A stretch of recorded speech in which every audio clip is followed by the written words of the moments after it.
Selamat sore rekan-rekan IF.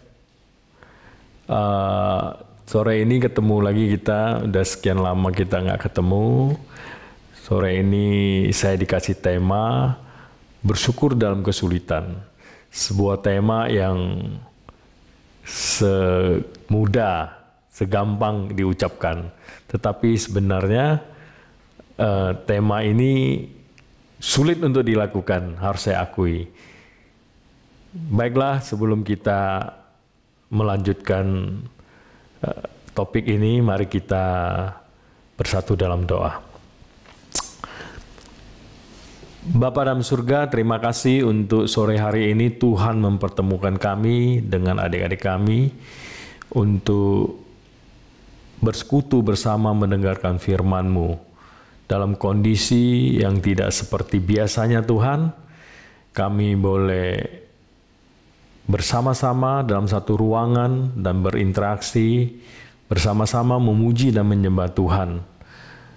Kali ini dengan situasi pandemik COVID-19 ini, kami harus terpisah secara fisik, tetapi kami percaya meskipun kami terpisah secara fisik, tetapi Tuhan tetap menyatukan kami di dalam roh kami, di dalam persekutuan kami, di dalam perenungan firman-Mu Tuhan. Oleh sebab itu Tuhan, kami datang kepadamu, kami mohon kiranya Tuhan menolong kami untuk perenungan firman-Mu pada sore hari ini. Supaya apa yang kami bicarakan sungguh menguatkan, meneguhkan iman kami. Terima kasih Bapa dalam surga, kami menyerahkan waktu kami pemberitaan firman-Mu ke dalam tangan-Mu. Dan Tuhan menolong hamba-Mu supaya apa yang kami bicarakan boleh kami pahami bersama-sama. Baik hamba yang menyampaikan, juga setiap kami yang mendengarkan di tempat kami masing-masing. Terpujilah Engkau Tuhan, di dalam nama Tuhan Yesus kami berdoa dan mengucap syukur. Amin. Adik-adik, marilah kita simak firman Tuhan sebelum kita membicarakan lebih lanjut. Firman Tuhan sore hari ini kita ambil dari 1 Tesalonika 5 ayat 16-19. Biarlah saya akan membacakan firman ini untuk kita bersama. Demikian firman Tuhan.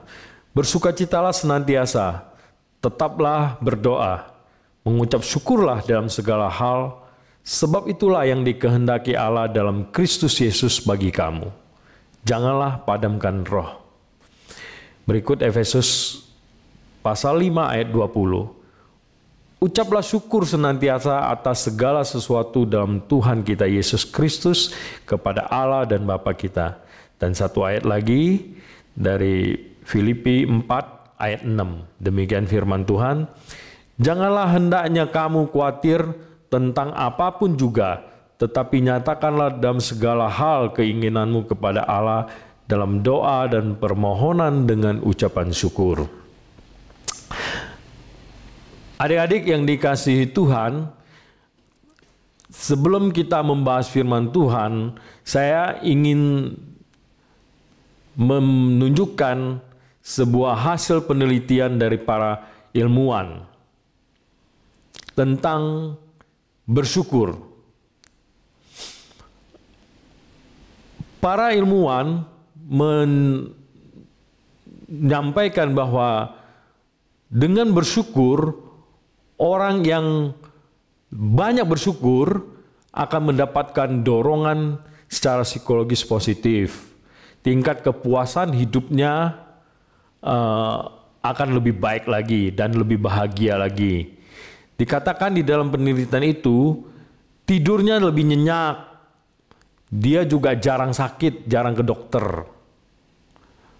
Apalagi dikatakan dalam penelitian itu, bahwa kalau seorang atau sepasang muda-mudi yang sedang berpacaran, kalau 3 kali saja dia mengucapkan terima kasih kepada pasangan yang lain, maka dia akan meminimal kemungkinan mereka putus cinta. Demikian kata penelitian tersebut.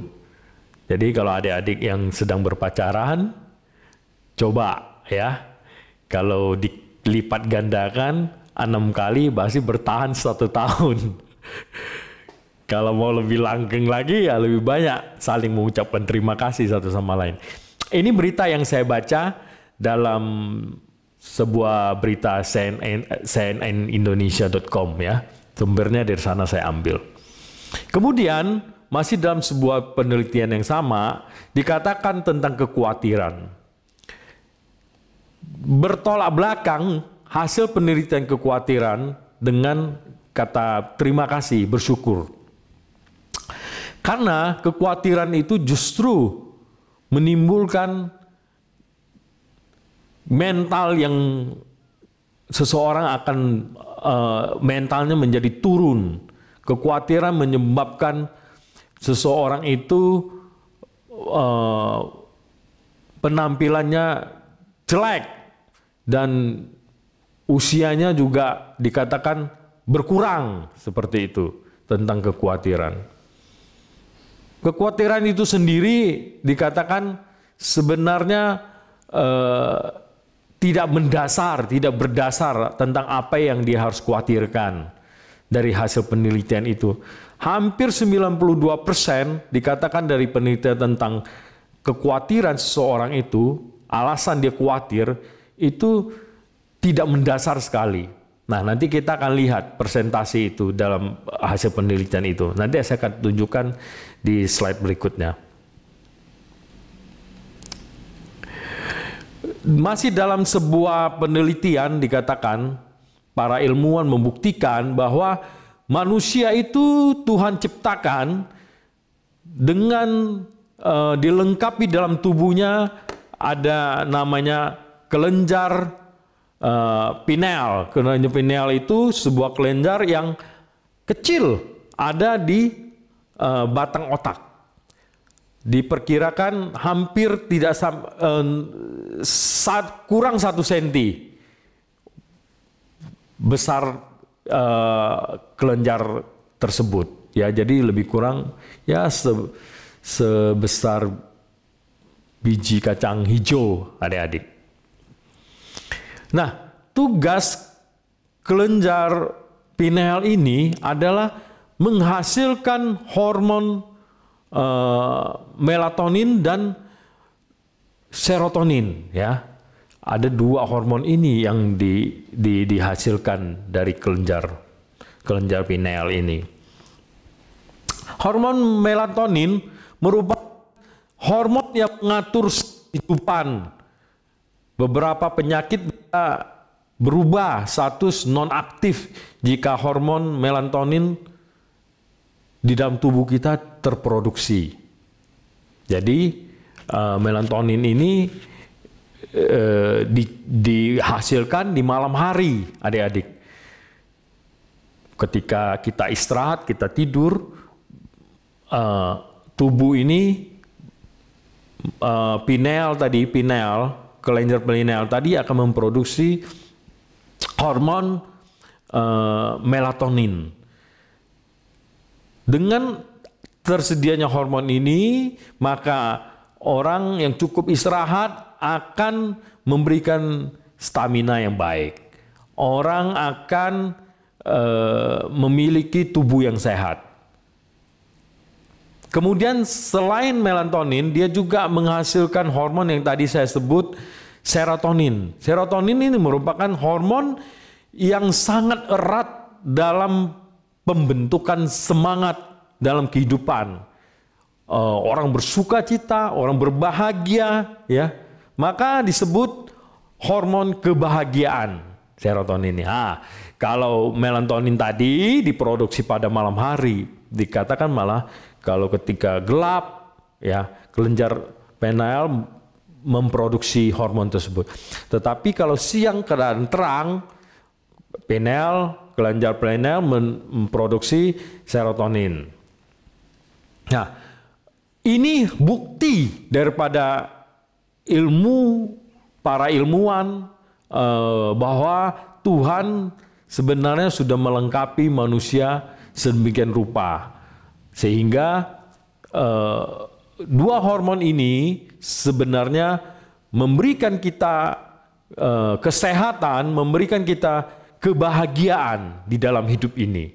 Jadi seharusnya lah kita menjadi orang yang selalu bersemangat, kita selalu ceria, kita harus senantiasa bahagia, bersukacita, seperti itu. Kita menjadi orang yang senantiasa bersyukur kepada Tuhan. Nah, ini digambar kita bisa lihat kelenjar pineal itu ya ada di otak kita hanya 0,9 mm ya, jadi nggak sampai 1 cm. Ini melatonin juga disebut biasanya hormon yang memberikan rasa kantuk, yang ngantuk ya. Sebaliknya serotonin adalah hormon yang memberikan kegembiraan.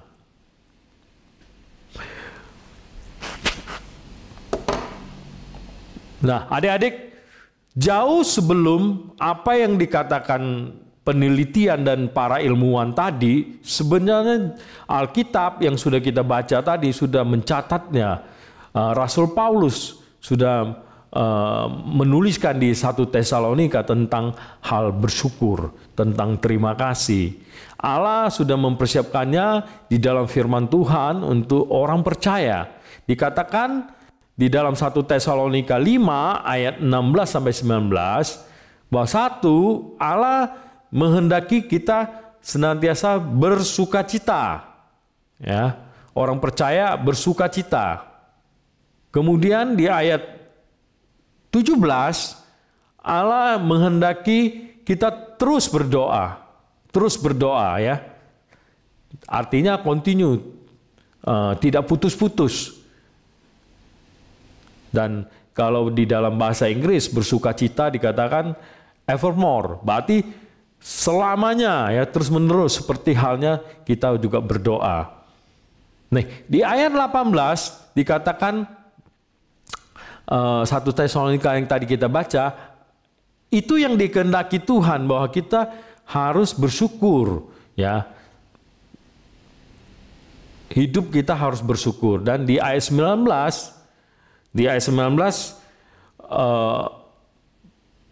dikatakan jangan padamkan roh. Jangan padamkan roh. Jadi kalau kita perhatikan firman Tuhan bahwa Allah menghendaki orang percaya untuk bersukacita, untuk tetap berdoa dan bersyukur, dan ditutup dengan ayat di 19 bahwa jangan padamkan roh.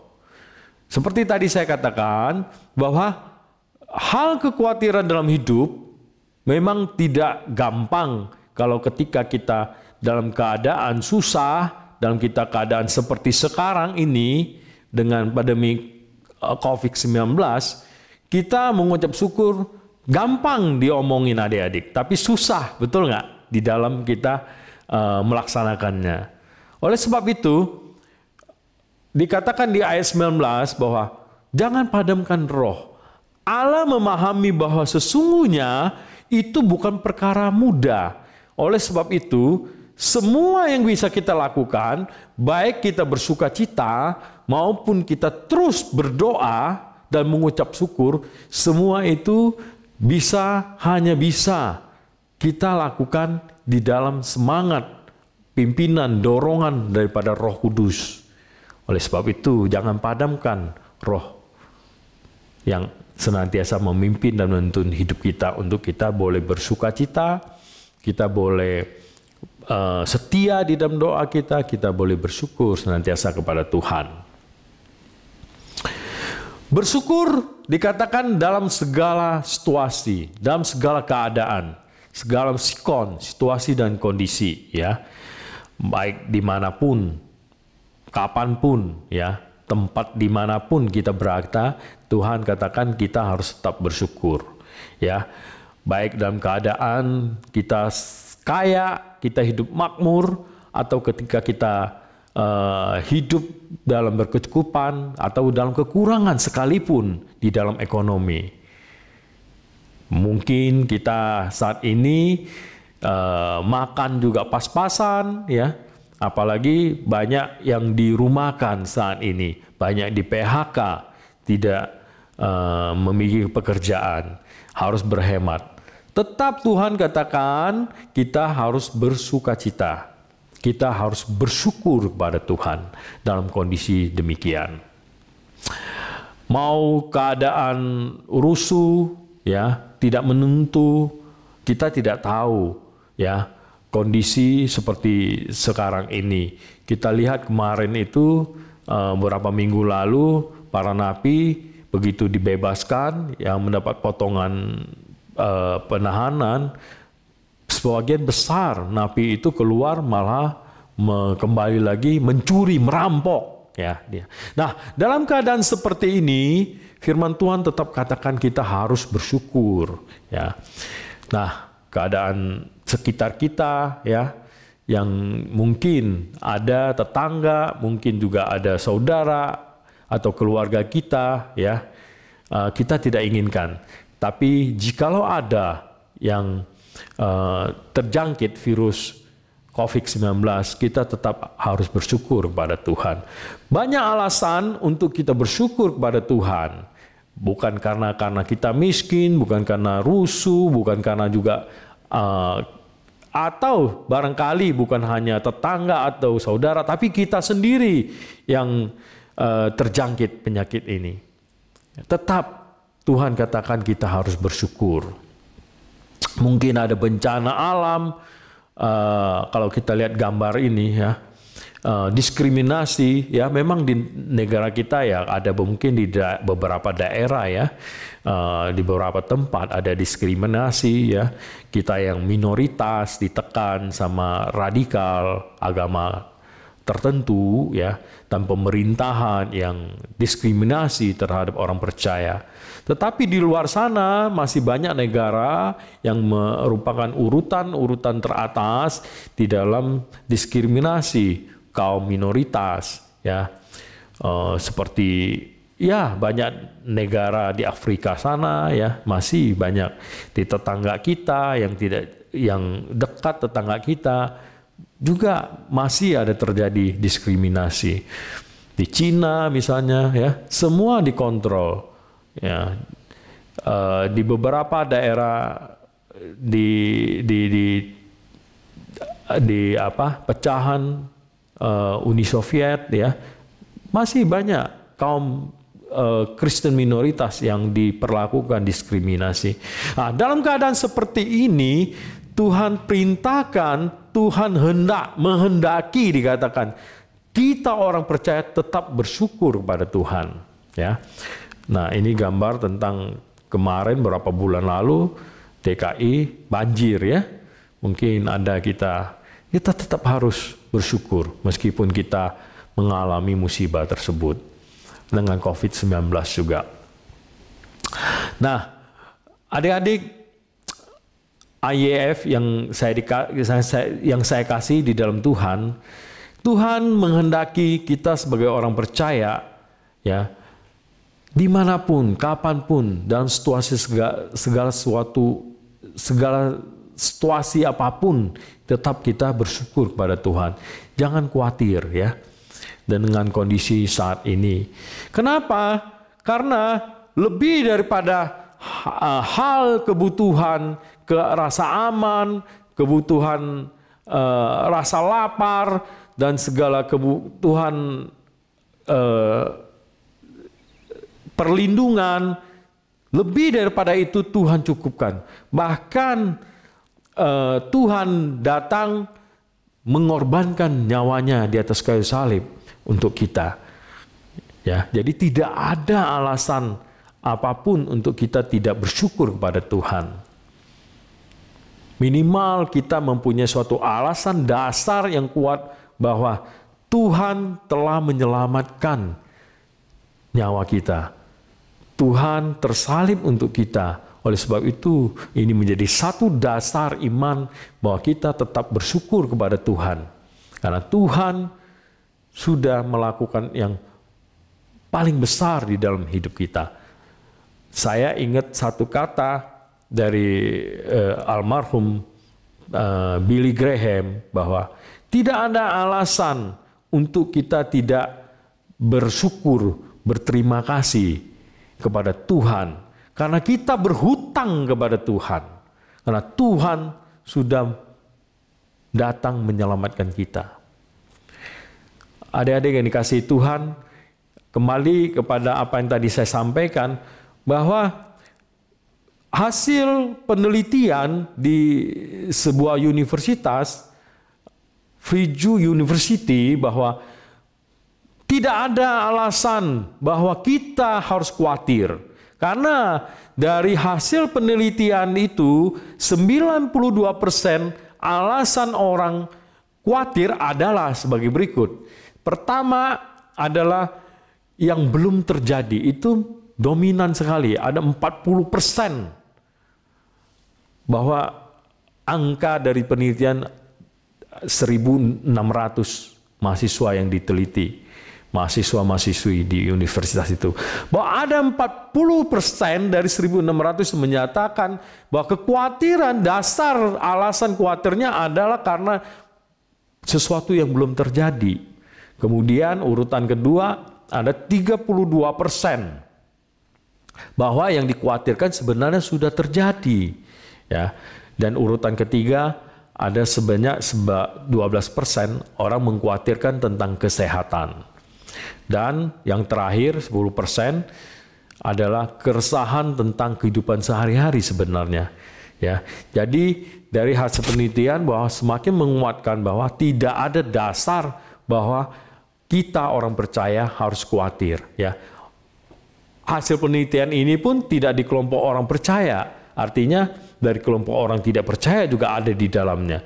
Maka sesungguhnya orang tidak percaya pun menunjukkan bahwa dasar yang tidak beriman kepada Kristus, kepada Tuhan, Kristus yang sudah memberikan keselamatan kepada kita orang percaya pun, mereka dasar alasan untuk khawatirnya tidak mendasar, tidak boleh, tidak bisa menjadi alasan yang kuat. Dari hasil penelitian ini. Jangan khawatir kamu, sebab kekhawatiran merupakan musuh besar bagi mental, ketentraman, kedamaian jiwa kita. Khawatir juga merupakan khawatir juga meruntuhkan semangat, ya, selain menghilangkan, menjatuhkan mental, menurunkan ketentraman, juga kekhawatiran itu membuat kita tidak bersemangat, ya. Fokus kita tidak lagi kepada hal yang lebih baik, yang positif. Tetapi sebaliknya, kekhawatiran itu membuat orang stres, ya.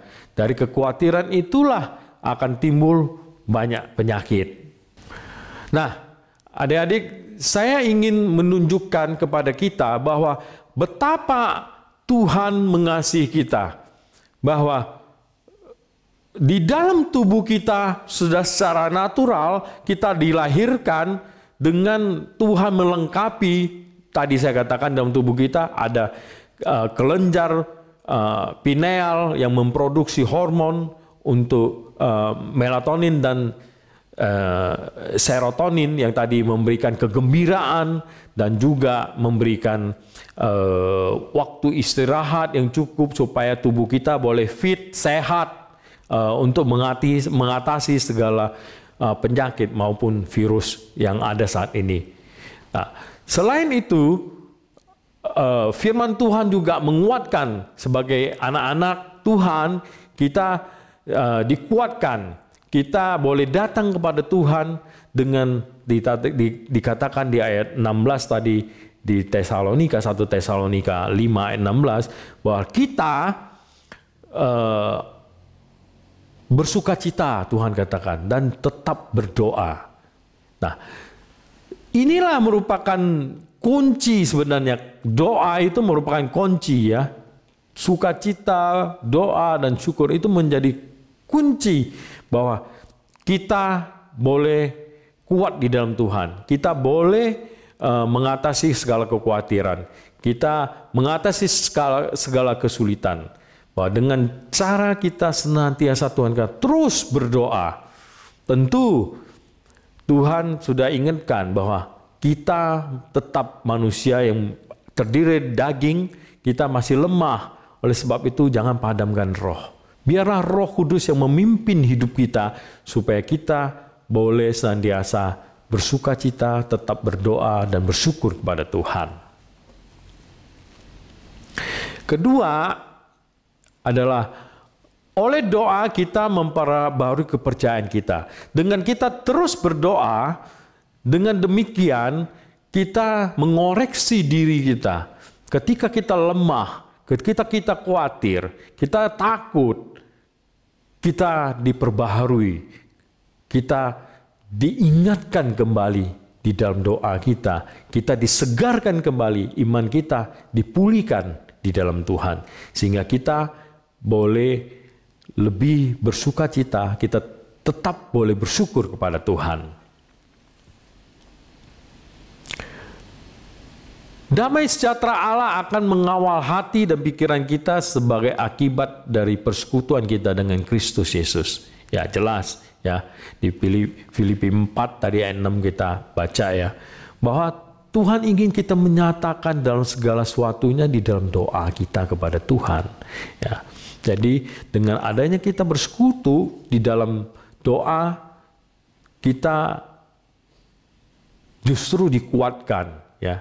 Dengan kita terus bersekutu dengan Tuhan, ya, kita semakin boleh dipulihkan, semangat kita semakin ditumbuhkan. Yang keempat, Allah menguatkan kita untuk melakukan segala perkara yang Ia ingin dari kita, ya. Dengan kita tetap di dalam Tuhan, kita berdoa, ya.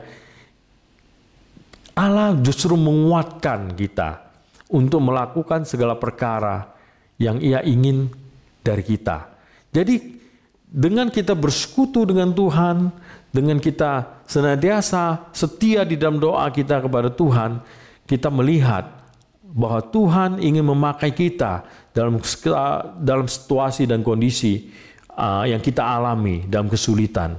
Pengalaman-pengalaman hidup kita bukan hanya yang kita alami dalam kesulitan ini, tapi semua orang, misalnya kan saat ini dalam kondisi pandemik seperti ini, kan tidak hanya kita yang khawatir, orang-orang di sekitar kita, orang-orang di luar Kristus, banyak mereka yang khawatir dan takut. Justru dengan kita dikuatkan di dalam jam doa kita, Yesus kita dipakai oleh Tuhan boleh menguatkan orang-orang di sekitar kita. Kita menjadi alat di tangan Tuhan, boleh menjadi orang yang saling menguatkan satu sama lain di tengah saudara-saudara seiman kita, juga kepada orang-orang yang belum mengenal Kristus. Selanjutnya, kita menerima rahmat, kasih karunia dan pertolongan pada waktu kita memerlukannya. Ya, kalau kita mengalami kesulitan, jalan paling utama, keputusan yang paling penting, yang pertama yang harus kita lakukan adalah datang kepada Tuhan. Karena disitulah solusi. Kita bisa menyatakan kepada Tuhan bahwa apa yang kita perlukan, apa yang kita sedang hadapi, kita bisa menyampaikan kepada Tuhan.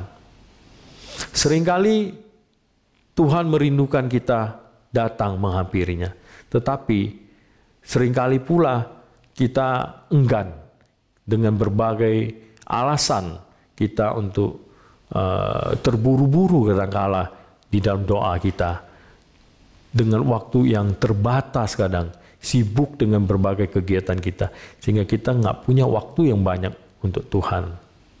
Padahal Tuhan merindukan kita anak-anaknya untuk bersekutu kepadanya, dan Tuhan senantiasa siap mencurahkan kasih-Nya kepada kita. Nah, adik-adik yang dikasihi Tuhan, biarlah dengan kondisi yang saat ini yang ada di sekitar kita, ya, dengan situasi yang tidak mengenakan, kesulitan-kesulitan yang kita alami ini, kita tetap boleh bersukacita. kita boleh tetap berdoa dan kita boleh bersyukur kepada Tuhan. Karena tidak ada alasan, tidak ada dasar yang kuat untuk kita boleh khawatir akan segala kekhawatiran kita. Tadi sudah menunjukkan bahwa tidak ada dasarnya bahwa kita harus khawatir. Justru dengan kita bersyukur kepada Tuhan, kita berdoa, kita bersuka cita, kita tetap berdoa, dan kita bersyukur kepada Tuhan, menekan segala kekhawatiran di dalam hidup kita. Itulah jalan yang paling tepat yang harus kita lakukan di dalam kondisi yang sulit saat ini. Kiranya Tuhan menolong kita, memimpin kita dalam setiap kesulitan. Saya yakin memang tidak ada yang gampang kalau kita mengalami kesulitan untuk bersyukur. Gampang untuk diucapkan, sulit untuk dilakukan. Tetapi percayalah dan yakinlah bahwa sesungguhnya kalau Tuhan sudah menyatakannya, bahwa Tuhan bilang bersukacitalah, tetaplah berdoa dan bersyukur kepadanya. Jangan padamkan roh, sebab Tuhan mau menolong kita. Tuhan tahu bahwa kita lemah. Oleh sebab itu Tuhan mau menolong kita melalui Roh Kudus. Kiranya Tuhan menolong kita semua. Mari kita berdoa. Bapa dalam surga, terima kasih, kami bersyukur kepada Tuhan untuk firman-Mu sore hari ini. Cinta kasih Tuhan yang begitu besar, Tuhan menciptakan kami manusia yang sempurna dengan melengkapi kami dengan tubuh yang seharusnya kami rawat, kami jaga dengan istirahat yang cukup, maka kesehatan kami akan terjamin. Seringkali Tuhan kami tidak peduli dengan hal-hal tersebut. Oleh sebab itu Tuhan, ampuni kami, biar kami boleh lebih disiplin lagi, sehingga kami boleh tetap sehat dalam kondisi pandemik saat ini Tuhan. Dan kami percaya Tuhan, firman-Mu boleh menolong kami, menguatkan kami, supaya kami tetap menjadi anak-anak yang senantiasa bersuka cita, bersekutu, bertekun di dalam doa, dan senantiasa bisa mengucapkan syukur dalam segala keadaan. Dalam keadaan tersulit sekalipun yang kami alami. Terima kasih Tuhan. Terpujilah Engkau Tuhan, kekal sampai kekal. Kami bersyukur, berterima kasih. Tuhan begitu baik dan mengasihi kami. Amin.